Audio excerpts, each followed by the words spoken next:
لو فاكر إنك محتاج رأس مال كبير أو شركة علشان تبدأ مشروع التجارة الإلكترونية، تبقى أنت غلطان. يبقى لازم تشوف الفيديو ده.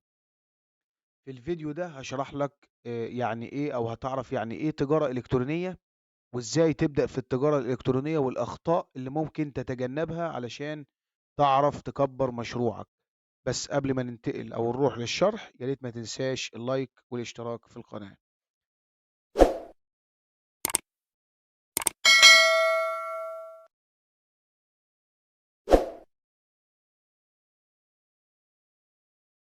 السلام عليكم، أهلا وسهلا بكم في فيديو جديد. فيديو النهاردة مهم جدا لكل اللي ناوي يبدأ في مجال التجارة الإلكترونية، أو عايز يخش المجال، أو عايز يعرف يعني إيه تجارة إلكترونية، علشان بعد كده يحدد سواء هيدخل المجال أو المجال ده مناسب ليه ولا لأ. فالفيديو ده مهم جدا، ويا ريت تسمع أو تتفرج على الفيديو لغاية النهاية. أولا كده، يعني إيه تجارة إلكترونية؟ التجارة الإلكترونية ببساطة هي إنك بتبيع منتج أو خدمة عن طريق النت، بدل ما يكون عندك محل أو مكان خاص بيك على أرض الواقع. يعني مثلا ممكن تبيع منتجات ملموسة زي الملابس أو مستحضرات التجميل، وممكن برضو تبيع منتجات رقمية سواء كتب أو ملخصات أو أي حاجة رقمية تقدر تبيعها.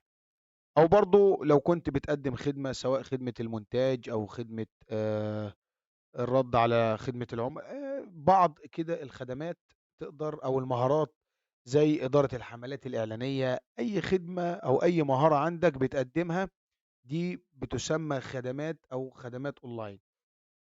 أو برضو إنك بتشتغل في نظام الدروب شيبينج أو الأفيليت ماركتينج. ونظام الدروب شيبينج والأفيليت ماركتينج دول آه، مشهورين جدا ومعروفين، وأنا منزل فيديوهات عندي على القناة شرح يعني ايه افيليت ماركتينج، يعني ايه دروب شيبينج. ومنزل برضو فيديوهات برضو عندي على القناة، شارح فيها منصات تقدر تبتدي معاها ببرنامج تسويق بالعمولة بدون اي راس مال. طيب، تختار المنتج بتاعك ازاي؟ اهم خطوة في مجال التجارة الالكترونية انك تختار المنتج بتاعك صح. بس علشان تختار المنتج بتاعك صح، لازم تركز على الحاجات اللي هقولها لك دلوقتي. اول حاجة، إنك تركّز على منتج يكون بيحل مشكلة واضحة. يعني تشوف المنتج ده لو نزّلته السوق هيحل مشكلة للعميل والّا لأ. تاني حاجة معانا، إنك تركّز على منتج يكون عليه طلب، يعني يكون الطلب بتاعه عالي في السوق. ما تجيش تختار منتج يكون مبيعاته قليلة وما عليهوش طلب في السوق، وتختار لي المنتج ده كده. ده مش هيعمل معاك مبيعات، وأنت هتُحبط بسرعة، وه هت يعني هتحاول أو هتبطّل في موضوع التجارة الإلكترونية ده، مش هتكمّل فيه. طيب، تختار برضه تالت حاجة معانا، سعر المنتج يكون مناسب. لازم تركّز على النقطة دي جدًا، جدًا. لازم يكون سعر المنتج مناسب، ويكون برضه سعر شحن المنتج مناسب. يعني ما يكونش المنتج غالي جدًا وسعر الشحن غالي، أنت كده مش هتعرف تعمل مبيعات.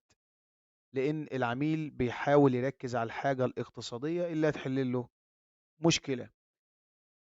ورابع حاجة برضو، إنك تركز على منتج يكون سهل الشرح في الإعلان، أو إنك تعرف تعمل إعلان وتشرح المنتج بتاعك ده. طيب، أجيب الأفكار للمنتجات، أو أعرف المنتجات دي إزاي؟ تقدر تعرفها بكل سهولة من خلال ترندات السوشيال ميديا، أو إنك بتخش على موقع تشوف تعليقات الناس على منتجات، تعرف المنتجات دي. ولو اخترت منتج، تشوف التعليقات على المنتج ده، ولو في أخطاء أو مشاكل تحاول تتجنبها وتطور من المنتج. وممكن برضو ان انت تخش على المتاجر زي امازون او شوبيفاي، وتشوف المنتجات الاكثر مبيعا او المنتجات اللي عليها طلب في السوق. برضو دي مواقع كبيرة تقدر تعرف من خلالها المنتجات المطلوبة في السوق ايه. طيب، أبيع المنتج بتاعي فين؟ عندك 3 اختيارات. أول حاجة، ودي مهمة أو معروفة جدًا، إن يكون عندك متجر إلكتروني جاهز. متجر إلكتروني جاهز يعني مثلًا زي Shopify أو Amazon، دي متاجر إلكترونية تقدر تعمل متجر إلكتروني زي كده يكون خاص بيك وتعرض منتجات دي عليها. وشارح على القناة عندي إزاي تعمل متجر إلكتروني ومجاني برضه بدون أي رأس مال أو بدون دفع أي مبلغ. أو يكون عندك متجر على WordPress تقدر تعمله أو من خلال أداة واو كوميرس، دي أداة مشهورة جدًا أو موقع مشهور جدًا، تقدر تعمل من خلاله متجر إلكتروني بWordPress. أو إنك تبيع على market place زي أمازون مثلًا، دي طريقة برضه معروفة جدًا. أو تشتغل في الaffiliate link، إنك تسوّق لمنتج من خلال الlink بتاعك. طيب أسوّق إزاي لأول منتج؟ أفضل طرق البداية في مجال التجارة الإلكترونية إنك تعمل محتوى يكون قصير بيشرح المنتج بتاعك. لمّا تعمل محتوى قصير بيشرح المنتج بتاعك، ده بيركّز أو بيشد العميل أو بيدّي له ثقة إن هو يخش يشتري المنتج، لإنه شايف المنتج على الطبيعة. ممكن برضه تعمل فيديو يكون تجربة للمنتج، تشرح فيه المنتج، مزايا المنتج، اللي هيحل لك مشكلة إيه. ده برضه أو دي طريقة بتجذب العميل أكتر.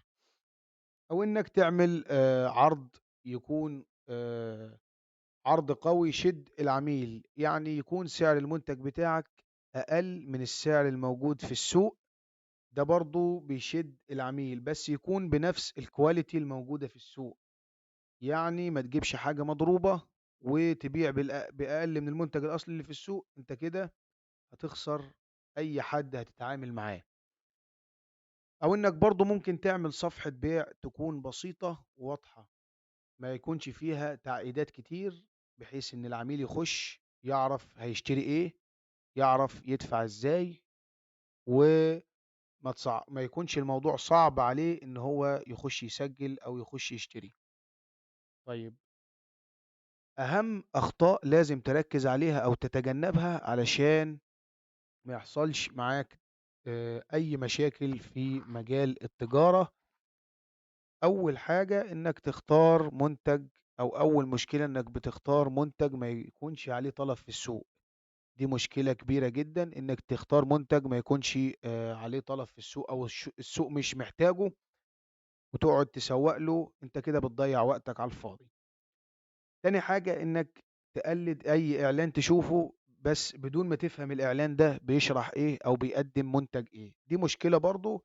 لازم تفهم الإعلان، لو هتقلد إعلان لازم تفهم الإعلان ده بيشرح إيه أو بيركز على إيه. تالت حاجة معانا إنك بتعمل صفحة بيع تكون ضعيفة. إنك تعمل صفحة بيع تكون ضعيفة، دي مش هتشد العميل إن هو يشتري.